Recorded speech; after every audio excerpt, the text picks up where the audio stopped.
My name is Rebecca Robintiel, and I'm speaking to you this morning on the word of abandonment. In Mark chapter 15, verses 33 through 34, we learn at noon, darkness came over the whole land until 3 p.m.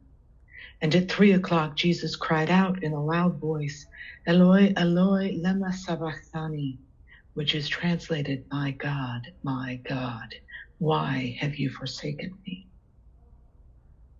This moment in Jesus' passion is recorded in both Matthew and Mark's Gospels, which use almost identical wording to capture this experience of emotional and physical anguish.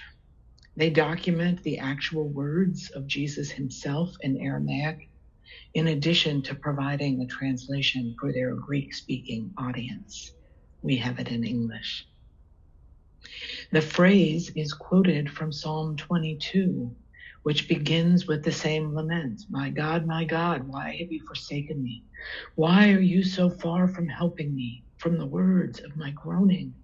Oh my God, I cry by day, but you do not answer, and by night, but I find no rest. Interestingly, in the third synoptic gospel, according to Luke, the moment is captured as a wordless, loud cry. And then the writer goes on to record the words of surrender that end Jesus' suffering. That conflation of the two words is problematic for me because it feels like Luke was rushing to get to the good part, as we so often do, hustling through Good Friday to get to the resurrection.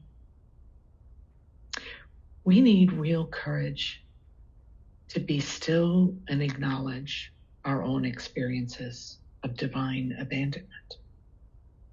Because sometimes we need to acknowledge that the experience of deep darkness is there.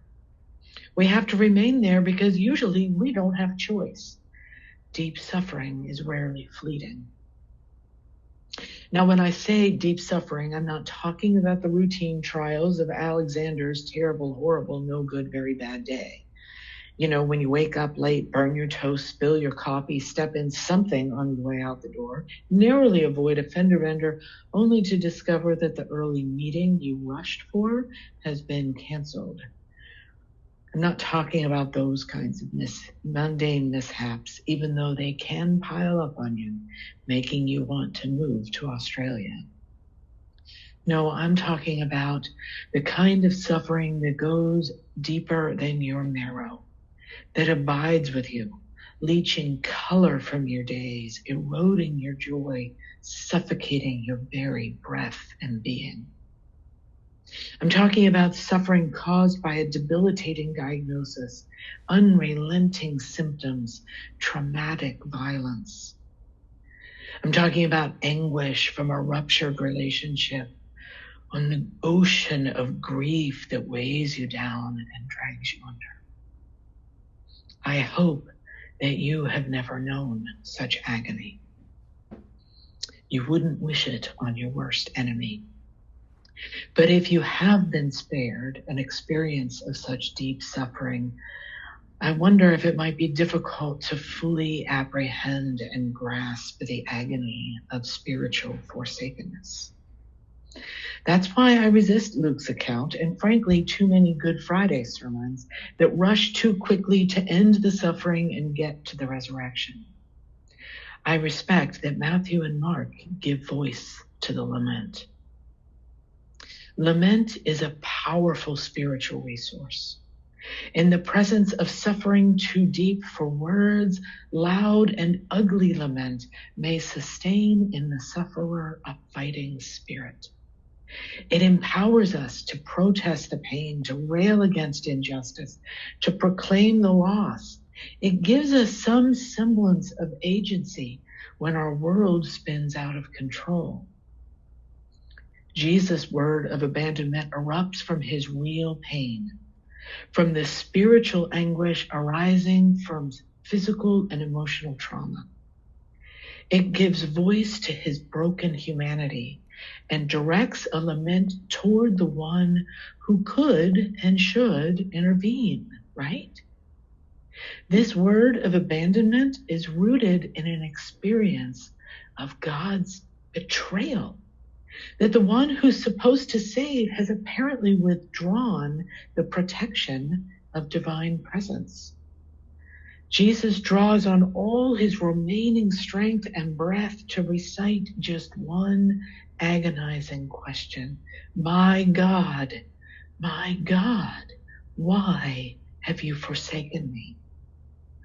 My God, why have you forsaken me? Of course, this isn't Jesus' last word in the Passion, but it is a word. And I won't flinch or let us rush too quickly to the next one. Because deep suffering takes us there, to that question of, my God, why have you abandoned me? To a sense of utter isolation, especially in a culture desperate to avoid death, eliminate pain, blame the sinner, victim, survivor for their own suffering.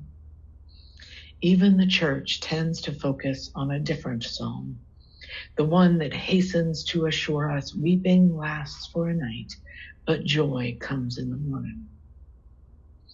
Except that deep suffering produces a long and seemingly endless night.